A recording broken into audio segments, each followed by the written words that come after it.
I was aware of fascia. I thought it was just a glorified saran wrap of the body, but it has complexity to it. It has solidity to it. It has the ability to do a lot of things that we weren't aware of. What are some of your biggest misconceptions of health and healing? The biggest one is that something external from me can heal me. Healing is an inside job, and if healing is your target, you will fail and you will be sick your whole life. Welcome to Super Life with me, Darren O'Lean, a podcast where we explore, discover, and share solutions that promote a healthier life and a better world. Together, we'll ignite possibilities, inspire change, and build sovereignty, creating a roadmap towards a super life for you and for all. Get ready to start living your super life.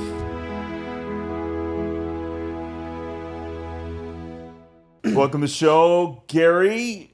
Welcome. I just saw you and we just did some work, which is epic, and I'll talk about my experience. Yeah, I'd love you to. Amazing.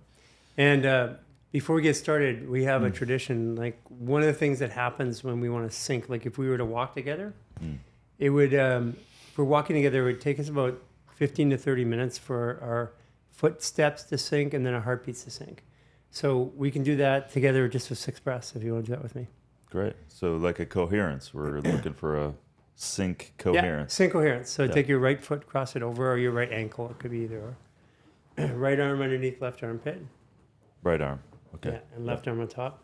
Turn your head to the left and your body to the right. Then we'll breathe 6 breaths, 3 through the mouth and 3 through the nose. So breathe in. 2. 3. Through the nose. 2.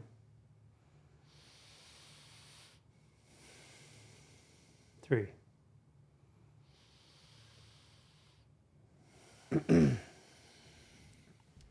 Beautiful. What does that feel like? It's great. Like when you breathe together, there's just something that happens, right? Yeah. And the position of the body, think about we're moving energy. Yeah. And you believe in like symbolic, like symbols, like Sanskrit or something like that, and how it works. So Sanskrit has a symbol, and energy technically flows around that symbol. So it creates like an imprint. Like, think about a car in a wind chamber, and the air flows around it. Well, when you do fascial maneuvers, it's actually a symbolic language. So fascial maneuvers is it's a language. It's not a movement. It's a language between what I say is the field and the body. Wow, interesting. And so let's set this up, because there's a lot of people listening that don't understand. Rightly so. I don't think even the scientific community, if you were to call it a group, understands fascia. But maybe before we get into that, I gotta show you something. You want to show me something? Gotta show you something. You ready? Sure.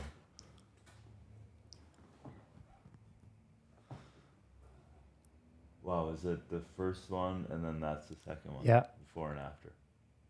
Look how much taller you are. And then, Wow. you literally gain an inch. Wow. Yeah, maybe Okay. point that at the. Okay. So Yeah. And keep in mind that's the exact same spot too, because we marked it. Yeah. Well, I use the painting, and then there's one better one. So I use the lines here to make sure they're the same here and the same here. Yeah. And then here's the last one. There's Darren, 20 years younger. Wow, dude, let me see that.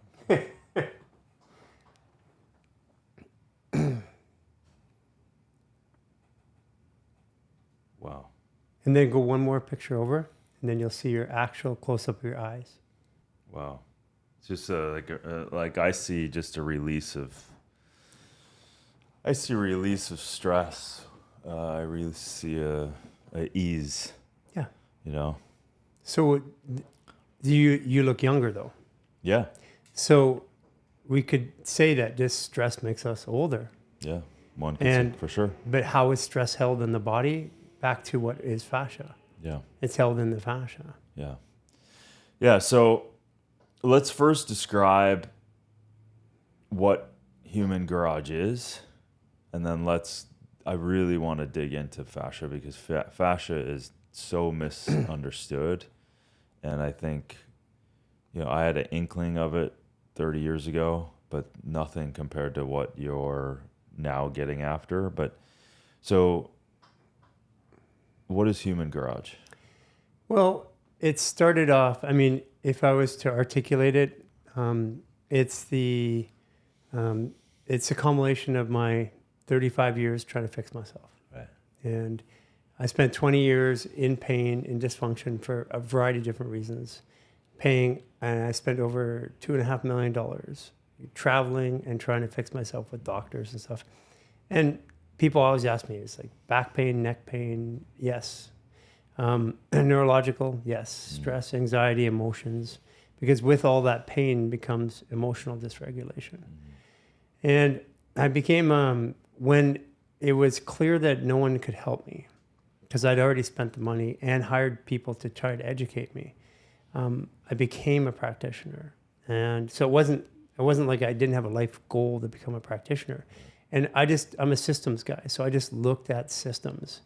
And the practitioner side of me started working, and then I systemized all the different forms of medicine I was working around and looking at them from natural to spiritual to allopathic, and then took components of each one and then applied them to a base of people, 10,000 people here in Venice, California.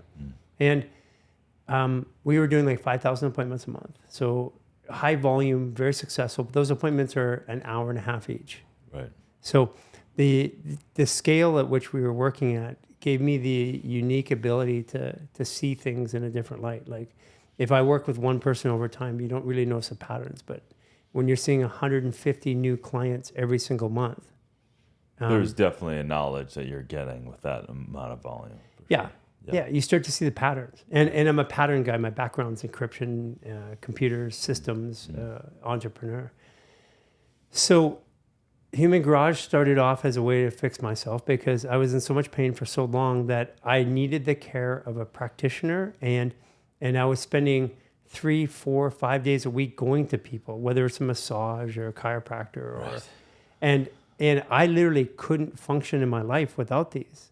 So and the only way I had to make my life this way so that I could survive, because I wasn't able to survive. I wasn't good. Right. And so after 10 years of working as a practitioner, I started to notice more and more patterns, which in myself was I went on vacation in 2018 and I left the care of my own practitioners, and I got a wake-up call, because within 2 weeks I started having issues, and I'm on vacation trying to find doctors who can help me. Right. And nothing was holding. So your team was not there, and therefore. Yeah. And people, they can relate to this. They have their team of people. Yeah. They have their massage. Or they wish they did. Or or they wish they did. Yeah. Either they do or they wish they did. Right. But usually people have some sort of way to soothe and function in their life. And some of them it's just by like not functioning, or drugs or alcohol. Right. And I've been down every path. And at the end of it, the Human Garage was a $17 million exercise in education to say that practitioner care was no longer okay for me. And when the pandemic came, all of a sudden, here I am back in pain again. And I had to figure a way out of the pain. So it's like, what was I doing to you on a table? Like you saw some stuff we did today. And I said, well, how do I do that to myself? Right. And that's what became the Fascia Maneuvers. I met Jason and Cynthia in Vancouver, and I had closed my clinic and moved to, and people ask me all the time, why did I close it? Because I didn't want to do it anymore. Right. I mean, 6 days a week, 12, 15 hours a day. That's intense. Yeah. Yeah. Yeah. And could have I made it work? Yes. And could have I sold it? Yes. But I no longer believed in that form of care. So I wasn't going to sell it to somebody. I no longer believe that you should have to pay for it. So I went off on this journey, and the three of us just started doing these movements that were a byproduct of this function around a basic concept or principle. And lo and behold, we orchestrated 10 basic movements. And each movement, we have 10 organs in the body and the fascia and the skin. So that's 12 organs. So each movement particularly deals with one specific organ.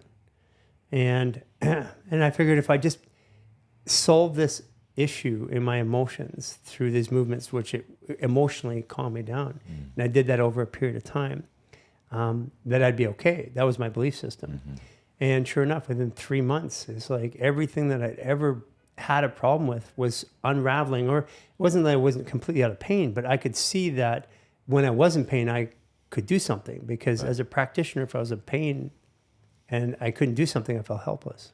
Well, I think everyone can relate that the structure of, if you're in pain, that's your focus because you don't want to be in pain. Right. And so it takes a huge amount of energy, it takes a huge amount of focus, and then we're desperate to get out of pain. We're desperate to get healthy. We get desperate, and it's hard to look beyond anything beyond that if you haven't found a solution, right? So everyone can relate because we all will go through pain. You don't get out of that with this 3D world and gravity, right?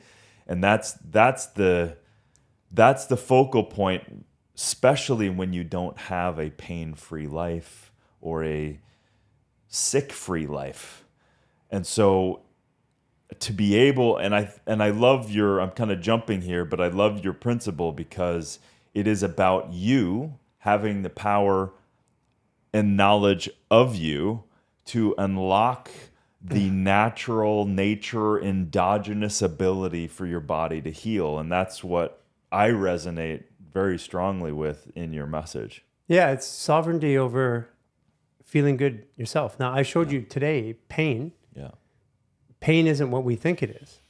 And you had a really good example of that, which we have on video, which we'll share with you, because it's an incredible experience when I take people through what pain is. Pain is, like, I don't want it. Now I know I was trying to eliminate pain, but pain is the greatest motivator of human experience. And if I eliminate pain, I eliminate the greatest motivator that I have in my life. Right. And so we can't make pain wrong. In fact, it's actually a propeller. Yes. When understood in the kind of kaleidoscopic ways, and then we have to discern it ourselves or unpack it or learn to read it, right? As an individual. Yeah, because you can read pain at an annoyance. Like if I have fear in my body, that feels painful. Like my body doesn't, that means my body's no longer at ease. That's the beginning of dis-ease. Yeah. That's dis-ease is the body's not at ease.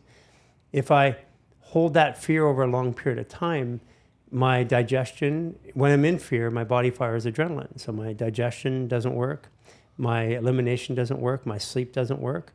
And then over time, the body just starts to shut down or malfunction. Right. And eventually, there will be a diagnosis which we can look at. So pain, it's like, when do I address it? Do I address it at the uncomfortable feeling in my body when I have an emotion?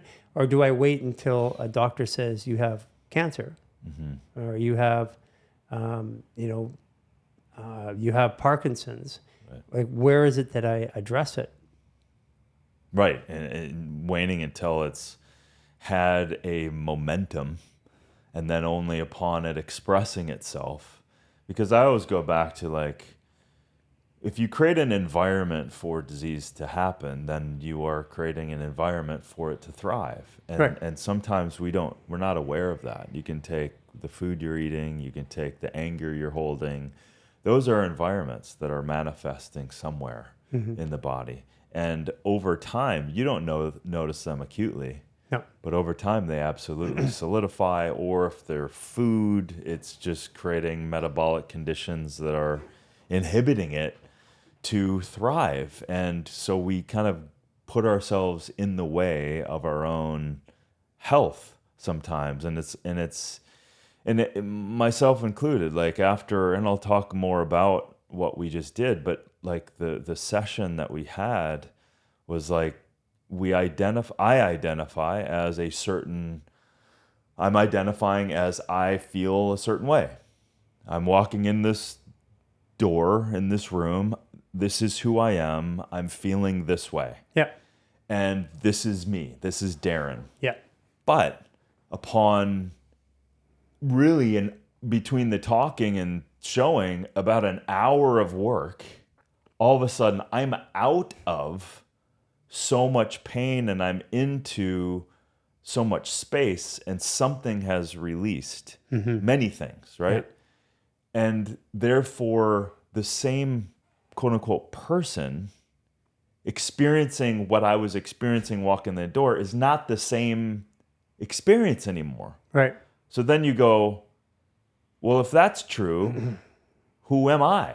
Right? Because if I am out of pain or out of stress that I'm not even perceiving because I'm used to it, that is, it's like we all can have these levels of pain, but we don't realize, I didn't realize how inhibited you were. I am because I can deal with a huge amount of pain, but it still doesn't mean I'm liberated from all of the energy, all of the feelings, the sense perception of why I'm here on this planet, if I'm also dragging around all of this hurt and pain and injury, right? So this is so important for us to understand, but I think we're so uneducated around our bodies. We have taken the pill, yeah, to use it punningly. We've taken the pill of like, only take something, do something when you're hurt. God forbid we're proactive. God forbid we understand how the body works and learn from it like you had to through the pain that you've gone through, and now you're trying to show people. So it's I guess my long-winded point is, how are we supposed to have the life that we truly want? I call it super life. How are we supposed to have a super life when we don't even recognize? You're not aware that you're having it. So totally. I mean, the architecture of the human biology is incredible. The brain optimizes in conjunction with the body, optimizes our experience. So if I have a diminished experience, like if I have diminished processing power, the brain doesn't tell me I have diminished, it just optimizes that. And that's what you're explaining. Mm-hmm. So there's actually a scientific principle behind this. Stress narrows the focus. Like when you put adrenaline in the bloodstream, norepinephrine and cortisol, it narrows my ability to see options. Yes. And the opposite of that is serotonin. Somebody who's taken MDMA or ecstasy, you might call it, they all the options in the world. So those are the two ranges of experience. One is dopamine, and the other one is serotonin. One is narrowing focus, and the end goal of stress is actually suicide. I don't have another way to deal with the way I feel, and I can't be here anymore, so I exit. I have no other. I don't see another option. I don't perceive there's another option, and I am tapped out. I've been there several times in my journey. And so the other side of that is I have all the options in the world, but like for you, it changed in a minute. So what changed was the chemical environment in your body. And the expression that a frog is boiling. You've heard that before. Yeah. And if you boil a frog, if you heat up the water slowly, it doesn't even know it'll boil to death. But if you put it in the hot water, it jumps out. that's because our brain is just optimizing. It's there to deal with whatever the environment is and make us function in the peak in that experience. And so what happens is the way through this, the way I found my way through it personally, was I took my body out of stress. And then like right now, you see a whole different world. Repeat that experience 1 to 2 times per day. And then you do that over 28 days. There's a principle behind this. The reason why we go to rehab for 28 days is because that's a human habituation cycle, is 28 days. If you take the body out of stress for 28 days, the body goes, oh, I have a new environment. I can function differently outside of it. And then I can get perspective.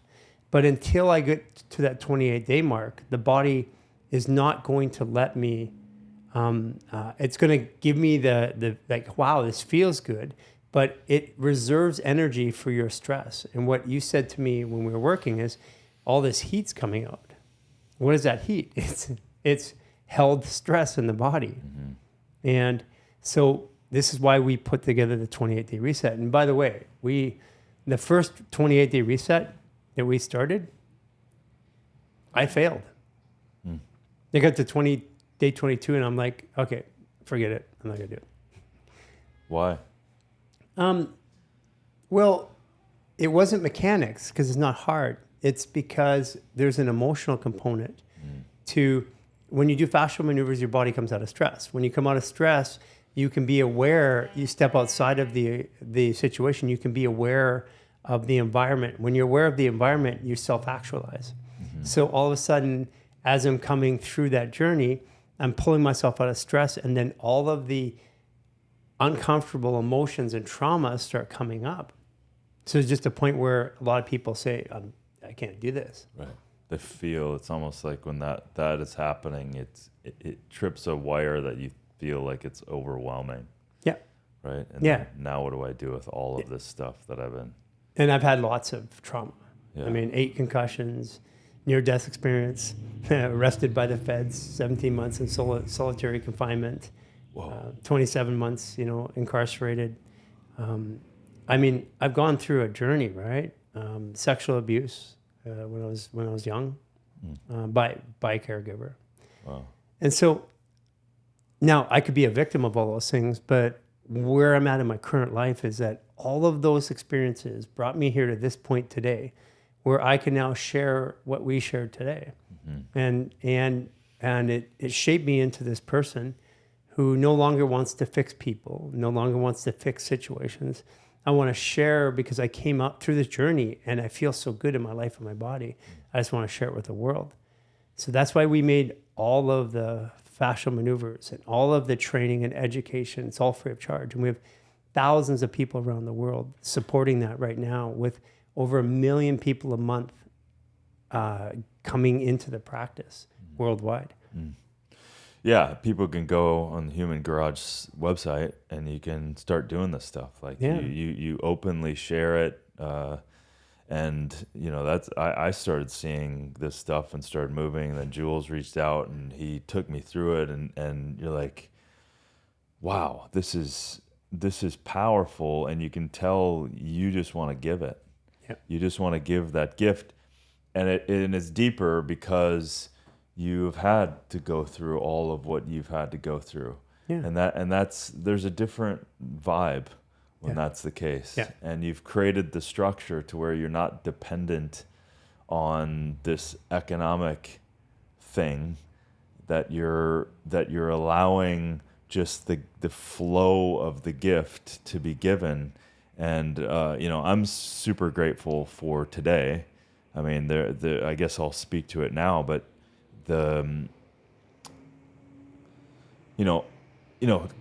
setting this up a little bit, I was aware of fascia. Like and for everyone listening, we're going to define fascia. We're going to get into that, so don't worry. It's an unsung hero in the body, I think, when you can understand it better. But so I was aware of this stuff. I had rehabilitation training.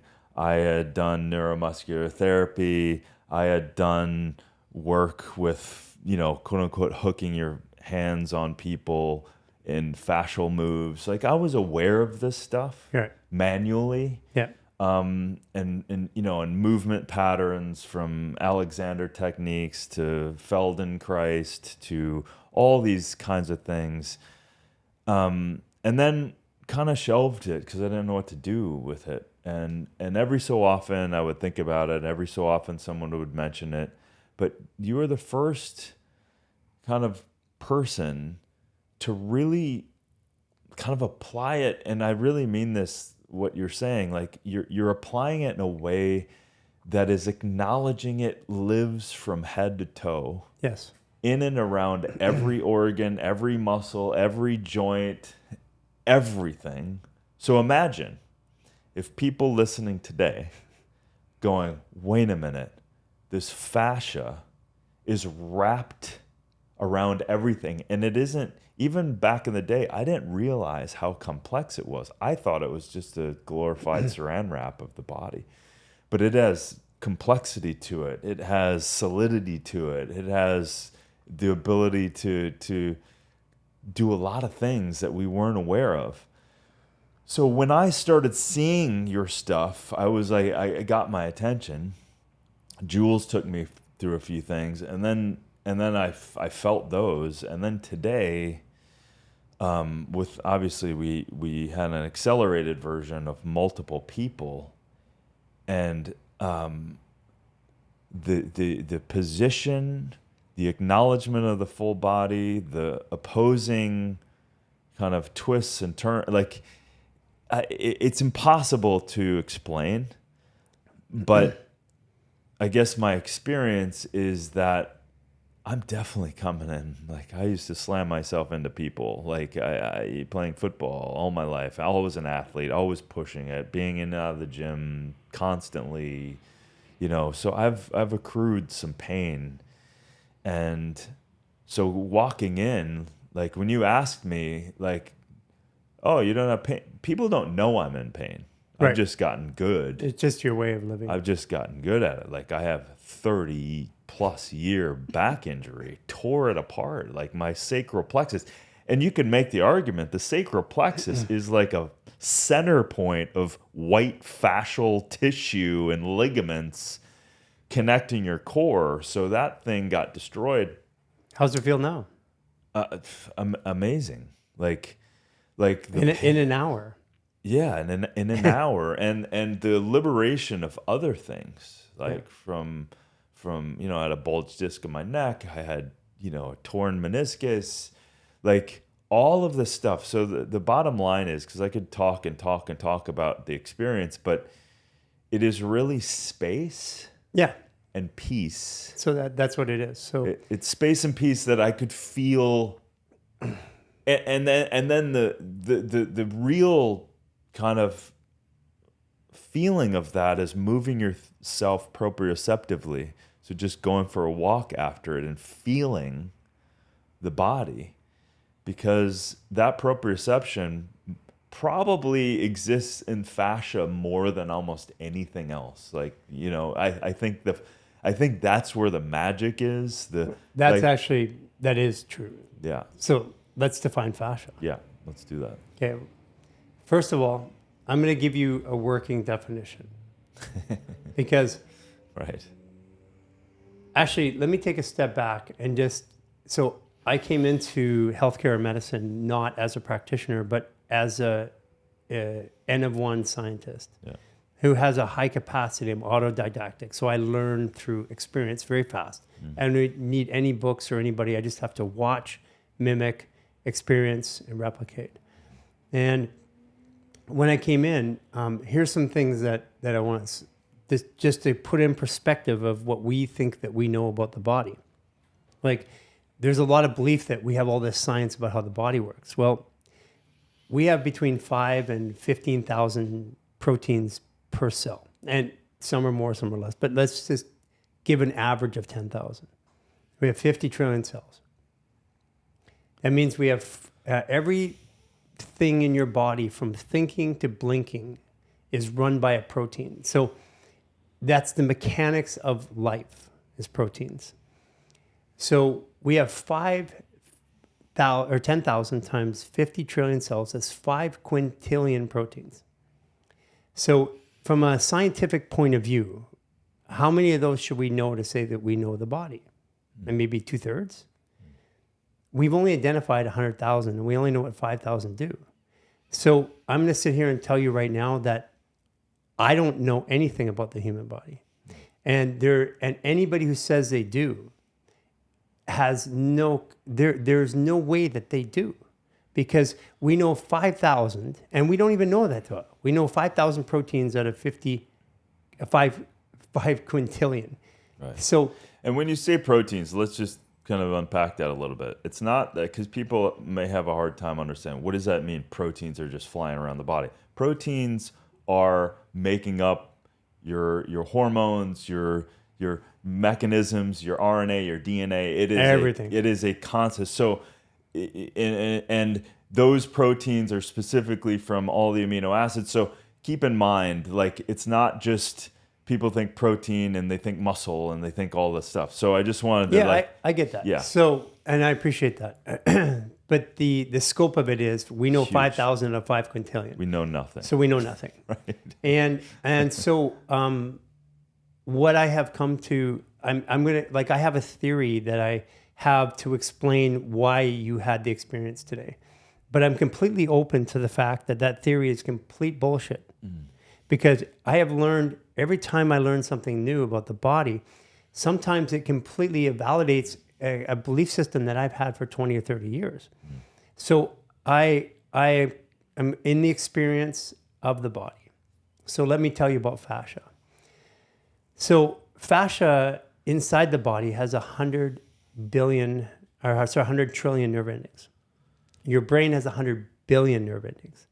So to say that your brain runs your body is the exact equivalent of saying that your iPhone watch is running Google's worldwide servers, which is ludicrous. We would never say that. That's stupid, but that's what the analogy of processing power, because nerve endings or nerve cells is like bandwidth or like horsepower. So 100 billion to 100 trillion. So the idea... There's more nerve endings outside of your brain than in the brain. Right. So the brain, so the body's the computer. Yeah. The brain's a processor, it runs programs. Right. So let's just rethink about it, right? Make it simpler and think about it a different way. And if the brain is just a processor in the body, the fascia, then I always started, because I kept trying to understand fascia in a different way. Well, let me give you a completely different way of looking at it. You know that there's energy around us, like there's an aura, all right? There's an entropic field. Like scientifically, we can measure it. We can take Kirlian photography. We have scans from Russia. We have a scanner that we use to test it, where we put our finger in, it shoots a laser, and it off-gases photons, and then it measures your entropic field, including your what we call chakra points. So scientific validation. So we have frequency, electromagnetics. We have a lot going on. Yeah. So you're a human being. The human experience is this frequency, and which is highly intelligent out of us. That's what senses, and it's our sixth sense. It's not inside of us. It's external to us. So at the center of that human experience is, as we move closer, it gets more dense, and we go closer into the center of the experience, the bones are even more dense. So just called density of frequency. So you're a human being. At the center of it, the dense part of the whole human experience is this, what we call a human being.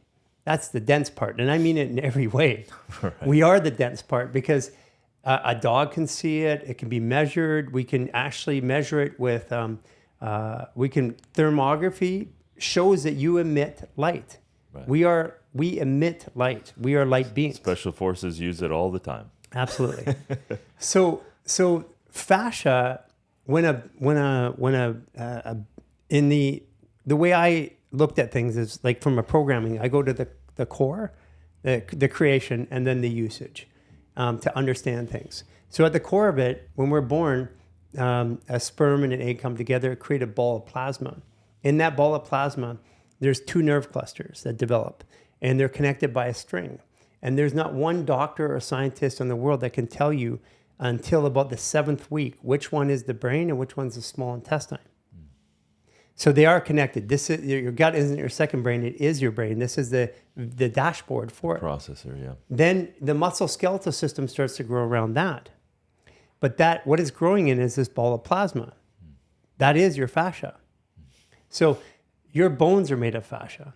Your glands, your organs, your nerves, your tissue, we are fascia. So, and to be even more, like scientifically correct about it, is fascia. We have studied everything inside the body, but we forgot about the container. And that container now, we know scientifically, the fascia has an interstitium. It's called that's the brain. We know that it is intelligent. And we have even doctors now, like I have a lot of friends like Dr. Patel, who's world leading surgeon. He invented robotic surgery. He told me that it was only just years ago that they were instructed to stop cutting fascia unnecessarily. And we're having a video come out with him shortly. He came to us 6 weeks ago with stage 4 kidney disease. Wow. And he's coming off dialysis right now. And the only thing that changed was our interaction and then him doing these simple movements, which engaged the space in the body, which you felt. Because out of our internal organs, only 3 of them actually are muscles, your heart, your stomach, your bladder. The other 7 require movement, which is the work, the space. Yeah, it's so incredible. I mean, just listening to you talk, going back to our origin of we know so little, right? Yeah. But continuously being a student to understanding what this is. I mean, I'm kind of scratching my head even now interacting with you, knowing a little bit of what I knew fascia to be, but I'm like, I feel like I wasted 30 years when I could have been improving my body in a different way. I mean, I'm not being hard on myself. I'm just saying, like, looking back into the understanding of fascia as it relates to how the body can heal, the space that it can provide, and with that space, the healing that can happen as a result. And it's so fast. Yeah. So let me give you so fast, because that's what happened to me. Like when you did stuff, fast. It's so fast when you like nature, which we are, is so powerful. Yes. When given an opportunity. But like you said, we are a computer, we're a processor. And if we're just doing patterns that continue the same process, that data just keeps getting put out. But if we put ourselves in a different state or put in different inputs, it's amazing what the body will do to generate life again. So this is the core component. There's not a medication, a drug, a food, or a surgery that will heal the body. Right. The body heals itself. Right. All these things can give you space and time, but when we put a Band-Aid on the body, it allows the body to do its job better. That's it. Right. So we have, again, thought about healing as something to heal us externally. And all healing happens internally. And when given the right conditions, like if you take your liver and it's necrotic, it's not functioning right, they catch it in time, they can surgically cut it in half, and it regrows in 6 months. Mm-hmm. Now, that's pretty cool. Yeah, what happened? I regrowed my liver. That means, and I've personally witnessed thousands of people now that have had regrown gallbladders that had them surgically removed. And like I said, I have doctors and scientists that are now studying this, because one of the things that we came up and why we didn't really science, or what I believe the science to be, is because it just gets arguments. You can't argue with results. So we have all these results. We have tens of millions of people around the world doing it. We're getting tens of thousands of testimonials a month. Tens of thousands. And they're coming with evidence now. Like, I had this report, now I don't. And like Dr. Patel, he's now spending his time explaining why his stage 4 kidney disease is now not kidney disease, why it's functioning again. And by the way, wait till you see the videos and wait till you see the discourse. We have several hours of our conversations coming out. So I want to ask you, because of all of I want to pull out for a second. All of the people that you've seen and the millions of people that are now doing your work and gravitate. There's a reason people are gravitating to your work. Yeah. Right? And there's a reason practitioners continue to do it and are feeling it and continuing to pass it on. There's a reason for that. Right. What do you think is affecting people in the world today? Well, in the biggest way possible. What do you think the disconnect of healing is? Stress. It's stress. It's back to your point, we're being poisoned. And so what's the biggest stressors that you're seeing? Well, the biggest stressor is, and stress is not the IRS, it's not work, it's not my job or traffic. Those are stressors. My response to it is stress, my reaction. And if I have more capacity, right now you have more capacity, so that you can take on more stressors and still be okay. So there's not one anymore. It's death by 1,000 cuts. It's from the chemicals in your food, chemicals in your environment, chemicals in your air. But if you go back and, 75 years ago, they said the body was 80% water. 30 years ago when I studied, it was 70% water. Today in medical school, they're saying 60 to 65% water. So what is common is we're becoming dehydrated. Yeah, and they're moving they're moving the target. It's like, just because they're saying it doesn't mean that's ideal. So let me give you, this is where science, when we have as a population that's getting sicker, fair statement? Yeah. So all of the science on the human body, like the major parts of it, have been done in the last 20, 25 years. But the science goes and tests something and gets a result from a human being. But even genes, when you take the stress off them, they stop mutating. So what we're doing is we're doing all this science on people that are becoming more and more stressed.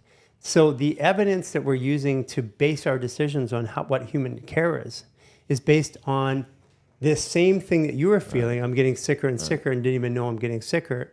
And I'm measuring it and saying, this is what's healthy.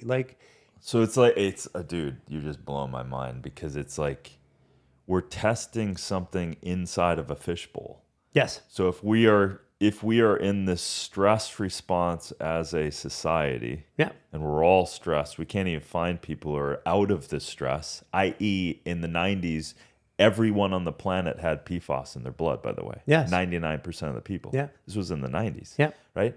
So there's 60 to 1,000 chemicals in our environment. So just from a chemical perspective, from a modern day world perspective, we're stressed out of our mind. So to your point, we're testing, trying to see what the norms are, see what a standardization is, but we're testing within a flawed system, because that system is under massive amount of stress. Correct. So let me give you a really simple example. If you Google it right now, the average person breathes 15 to 16 breaths per minute.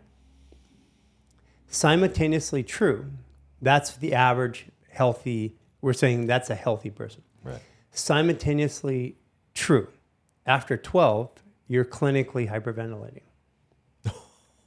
So what we're saying is that... So this is normal. Yeah, because... You're fine. Our tests are within range. Right. I mean, look what they just did recently here, is they increased the requirements, lowered the requirement threshold, so that you could have a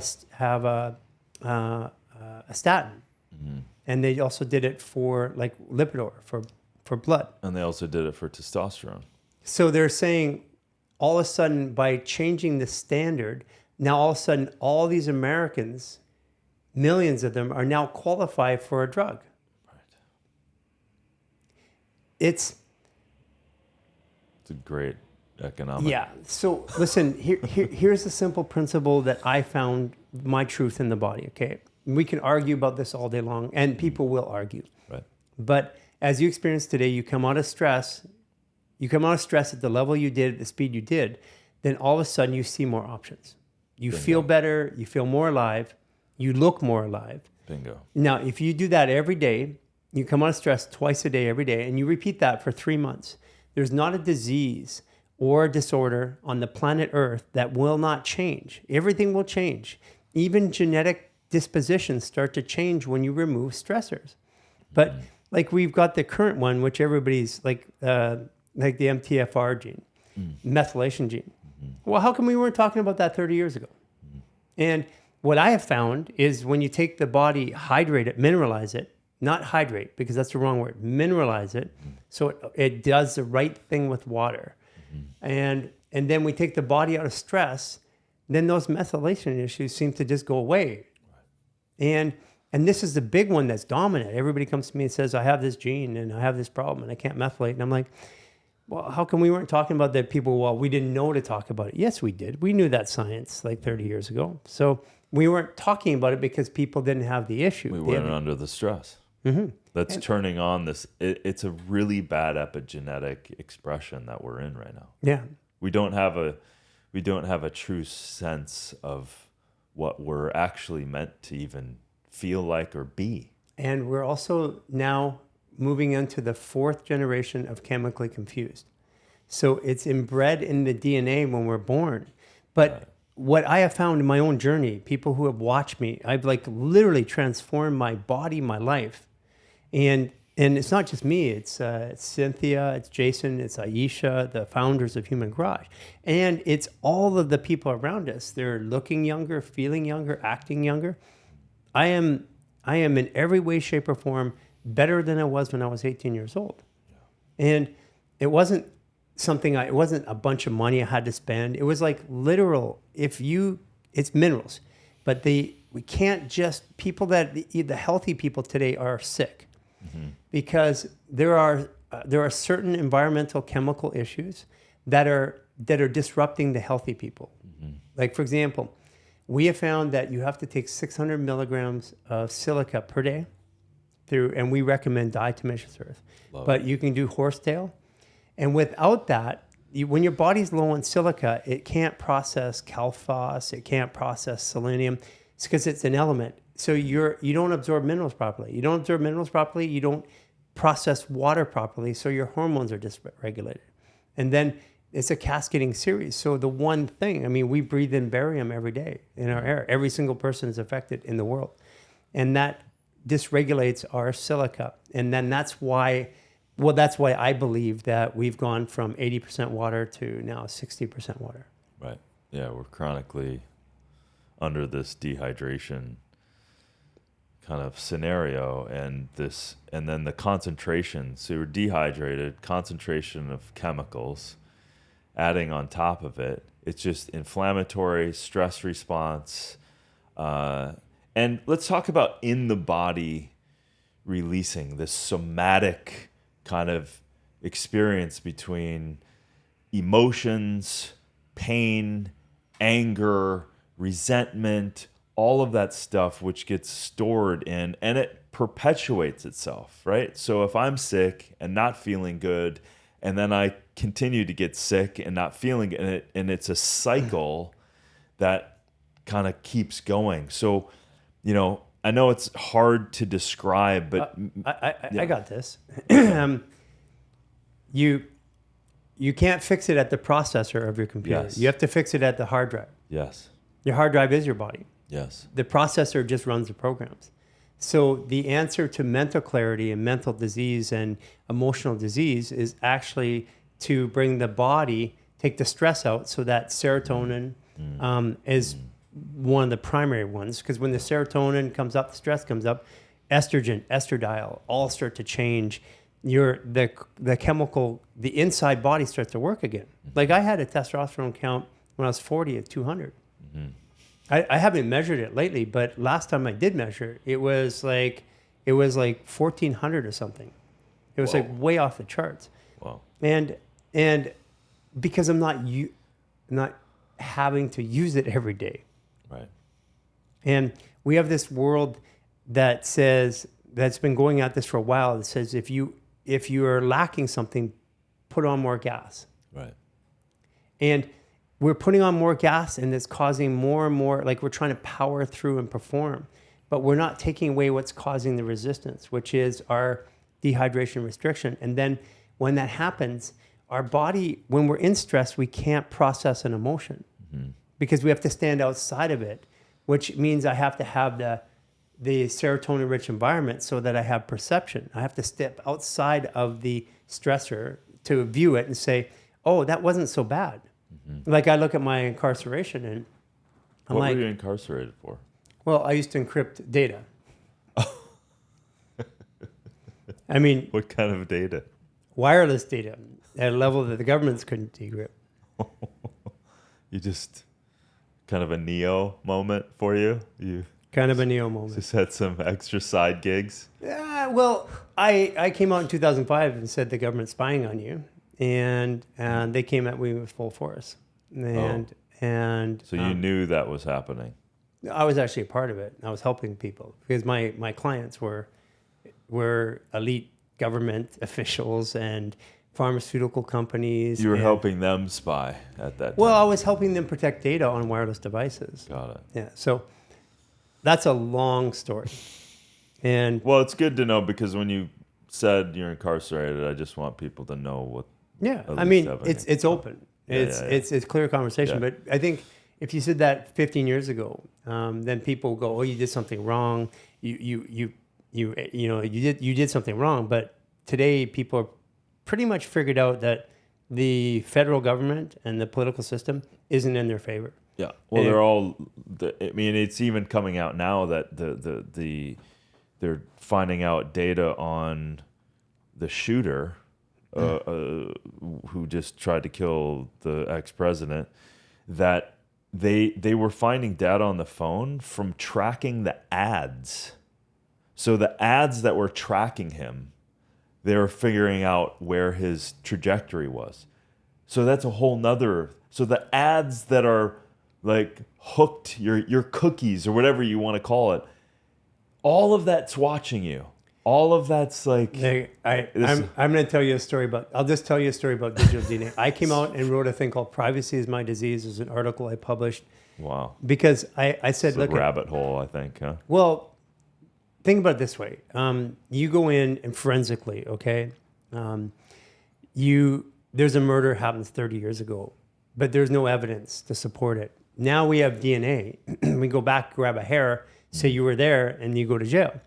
That's new evidence. So we have been tracking the complete flow of individuals through ATMs and bank machines and city cameras and traffic cameras.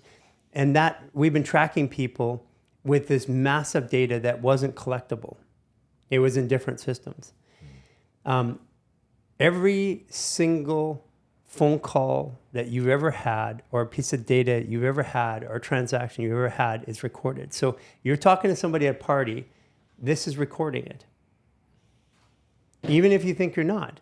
But here's what's happening with AI, is that in a couple of years, within 2 years, you'll be able to go and sort through all that data, machines will, and be able to track it's now your digital DNA. And so everything that you've ever said, which you think was private, a kid in 2 to 5 years is going to be able to extract and then pull out that moment. So I said, well, when I realized that, I'm like, well, I'm just going to get ahead of the curve and I'm going to just tell everybody every bit of dirty laundry I have, because that's the only way you can hurt somebody at the end of it. Right. Dude. That's wild. I mean, just think about it. We didn't think the DNA was going to be around. This is digital DNA. Yeah. Yeah, and that's coming at us in a freight train. I was in that world. Yeah. And I stepped out and ratted out and said the government's spying on you. They're doing it illegally in 2005. And it just wasn't a popular thing. So you were like a mini Snowden at the time. There was no whistleblower act in that time. Oh, gosh. Let's just put it that way. Said, we're putting you away. Hey, so... fascinating. Fascinating, I say. Fascinating. Let's go back to pain, but let's go back to, I find it very interesting when I'm listening to you that, and now having kind of some of the work, it's almost impossible not to understand the body and release the body from its pain mechanisms and have really clear mental health. Because there's a few things that you said. You can't have mental health when you're in pain. So you really, just talking to someone about your problems, not that there's anything wrong with that. We all need that in some form or fashion. Yeah. But if you don't have, and you said another thing, which I absolutely agree with, we have less and less resiliency as a society. Yeah. Our cups are full Yeah. and they're spilling over, and more crap gets thrown at us, more stressors get thrown at us, more chemicals get made, more algorithmic stressors get, you don't think that that's freaking programmed too, to just keep targeting you with stuff that triggers your nervous system to keep you in fear. Yeah. Right? So all of that stuff, stress, right? So now, how do I have any resilience for my life? We don't. That's the key. But here's what happens. Fascial maneuvers take out 75 to 90% of the present stress in 7 to 10 minutes, the first 7 to 10 minutes of the maneuvers. And it's measurable. I mean, people have measured it. We've got lots of people reporting. And if I do that, think how stress goes. It spikes, it goes throughout the day, get to the end of the day, and then I have to unwind it all and I drop down. Yeah. But if I go here, do 15-minute reset, go here, do another reset, my baseline of stress changes over time. Right. So the answer to all these things, I mean, we've been talking about all the problem. So what is the solution? The solution is really simple. What we found is mineralize the body, silica. We promote diatomaceous earth, Irish sea moss. And that's all you have to do. You don't need to buy special medications and all those things. All that stuff may help, and the stuff that we recommend makes it happen faster, but it's minerals, movement. And the movement of the fascial maneuvers does not stretch a muscle, because when you stretch a muscle, you actually create stress to have a release. Once that stress enters your blood, once adrenaline enters your blood, it's there for 4 hours to 6 hours. I want to ask you something. I was thinking about it. I used to do some kind of opposing stretch stuff, like the myotactic reflex, you know, like, so there's this whole way back in the day where if you flex the antagonistic muscle, it releases the other one. So if I flex my bicep, it releases the myotactic reflex on my tricep, for example. So it doesn't, it lets you stretch better. Yeah. So I'm thinking now, as you're twisting us, and this is not your primary thing, but it's more of a question. When you're taking us through different, like I'm contracting to get into this other position, but it's also releasing me on this other end, and it's allowing me to open more when we're going through different kind of planes of movement and there's another twist. Mechanism at play here. Pressure. Yeah, you have 14.7 pounds per pressure per square inch at sea level. That means on your body aggregate, you have 2,000 pounds. We're biotensegrous. It means that, like a balloon, our skin is elastic and it can expand and contract. And if we eat bad food or whatever, we start to expand. If we get an infection, we expand. So pressure, 2,000 pounds of pressure is a lot of pressure. Fascia has a tensile strength of 50,000 pounds. And what happens is that we have zones of pressure, which we're now showing people. The way we show it is 3 zones, 1, 2, and then through the body 3. So we counter rotate, twist, and then compact the body.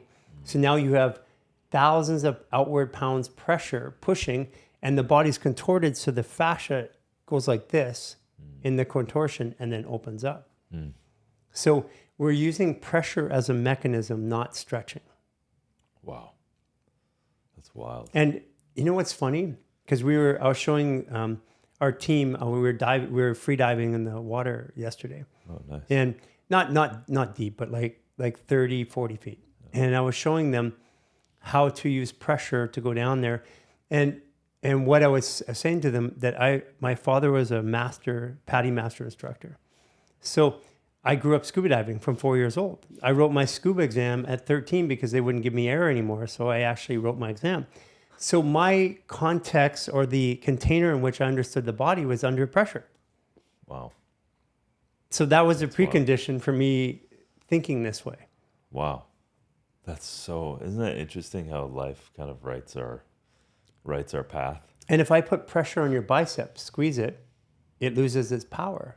Right. So my articulation is that pressure is what moves the body through the fascia, and muscles support the movement.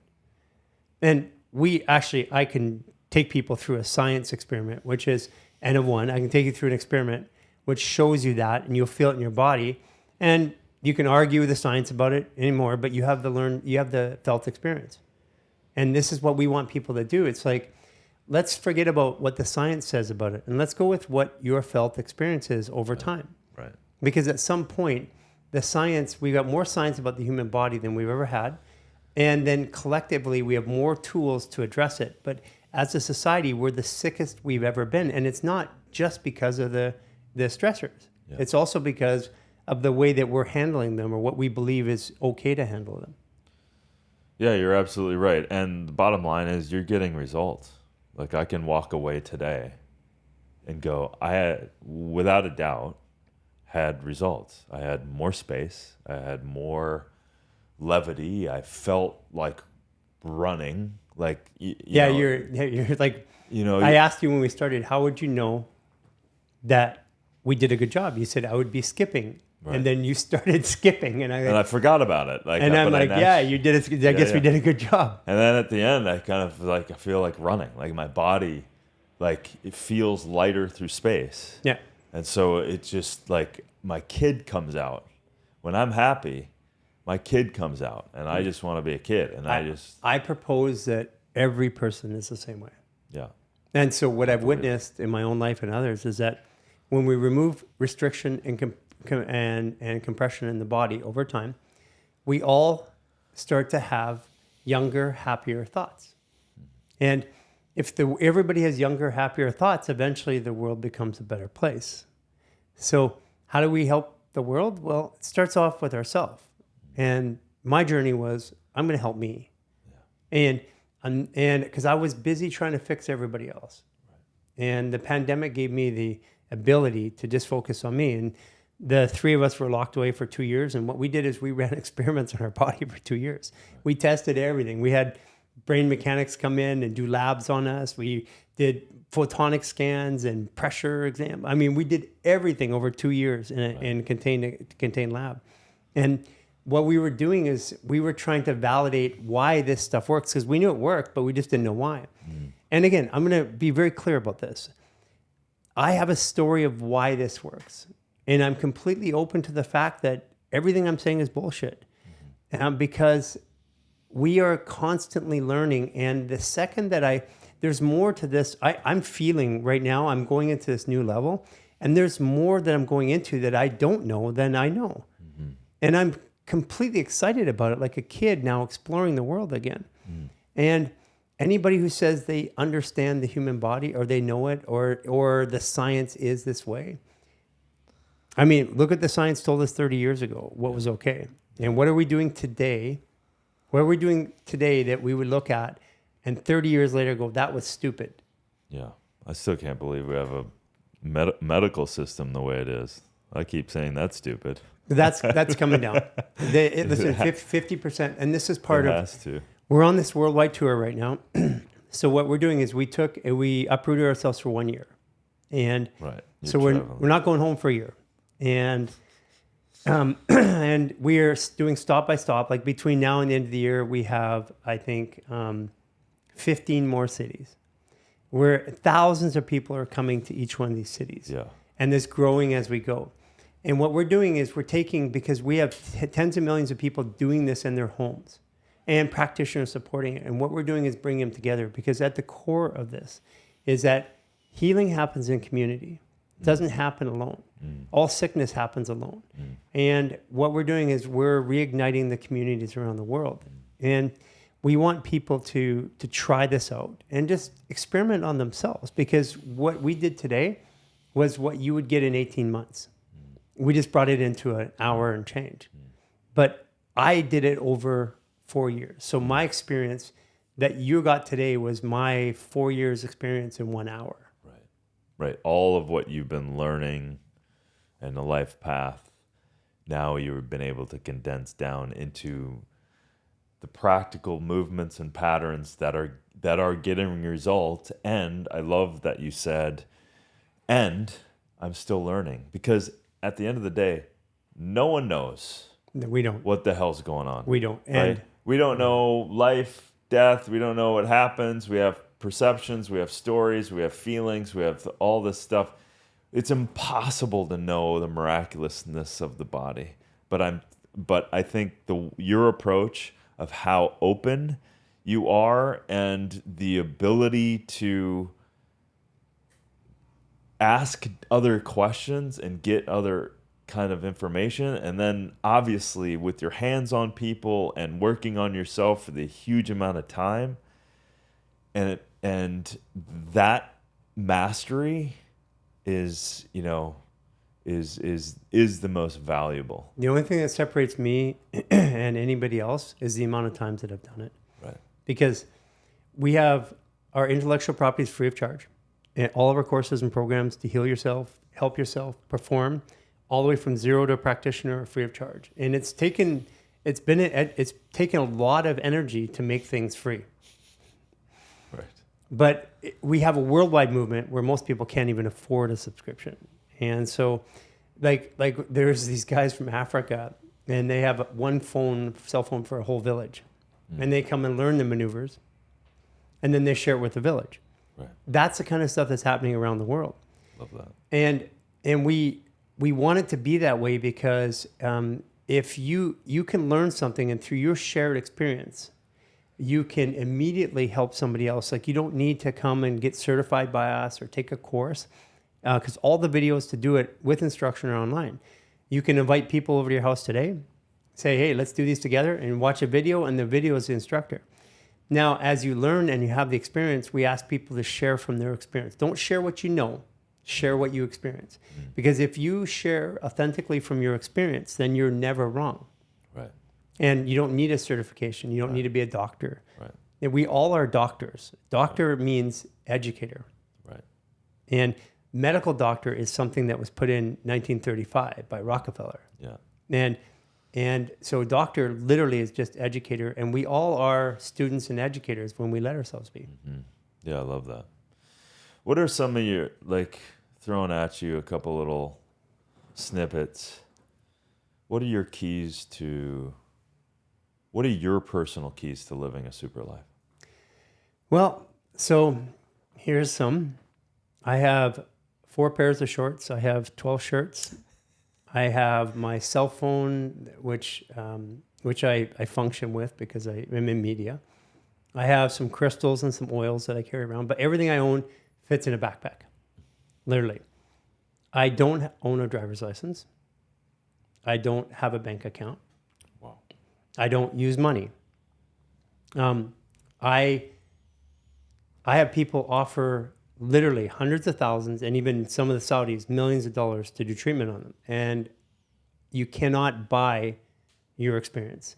But I will do that experience for people who are going to help people, and people who have really rare and unique cases that we can show a difference, like Dr. Patel, like his kidneys are now working. And we want the world to see that. So I get to, without any money being a barrier, I get to help people because I want to. Because when I have to do it for money, there's always people who aren't willing to pay a price and by taking care of themselves. And I'm no longer willing to do that. So living a super life is having no restrictions, owning nothing, being able to go where I want and help people. And that's at the core. This is what I love to do. I love to have the experience we had today. If I do that every day, I'm happy. Yeah. And that's all I want to do. And that's what fulfills me. What are some of your biggest misconceptions of health and healing? Well, the biggest one is that something external from me can heal me.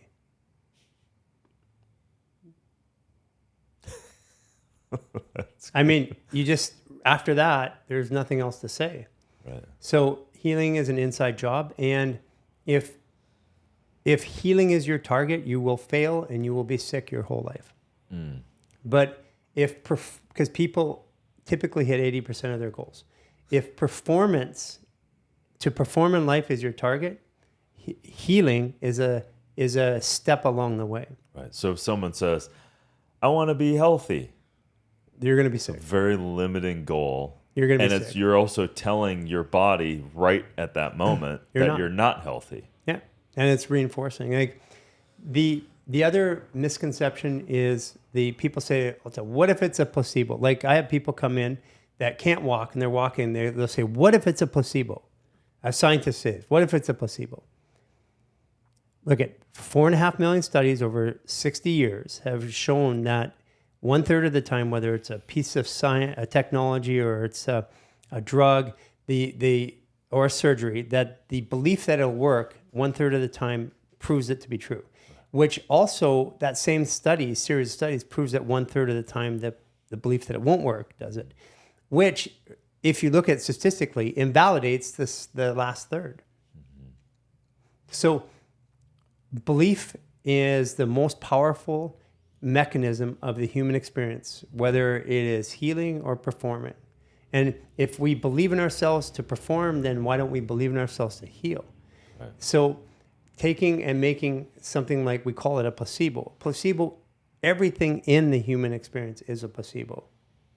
It's a felt experience, and if I believe it, I draw more of it. If I disbelieve it, I do it the other way. And I watch people talk themselves out of health and watch people talk themselves into wellness. Why do you think people have such a hard time believing the miraculousness of their body to heal itself? Programming. You were told from the day you were born you needed a doctor.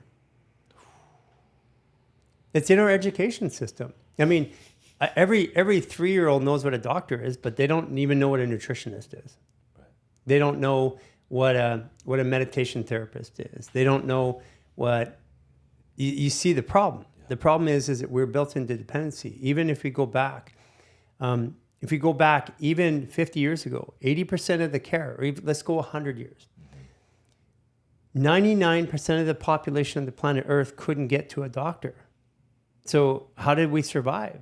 We obviously went from hundreds of millions to billions, so something went right.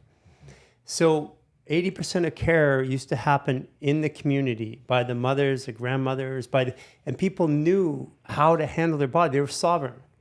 Today, we've given our sovereignty to a position of authority, which I go to get a diagnosis, which says, you have this, which is a label.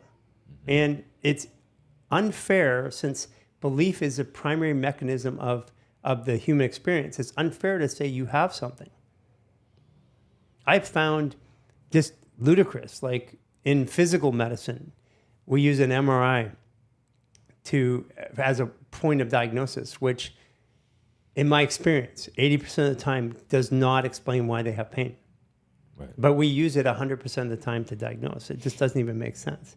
So it's time for people to just, like, literally lived experience, feel better in their body moment by moment, take sovereignty back of their experience of feeling good. Mm-hmm. And when I feel good, like we have a stress reset, 15 minutes. We have an organ reset. You do the organ reset, it takes 10 minutes. It's 70. All the acupuncturists and the Chinese medicine doctors who have trialed this out, they report to us that 70% of their treatment that they would recommend when someone comes in is done through people just doing the fascial organ reset. So, and again, I have no interest monetarily in this at all. Like, Like these are tools that are freely available. So I'm just telling you what worked for me and pointing it now at tens of millions of people that are also saying it works.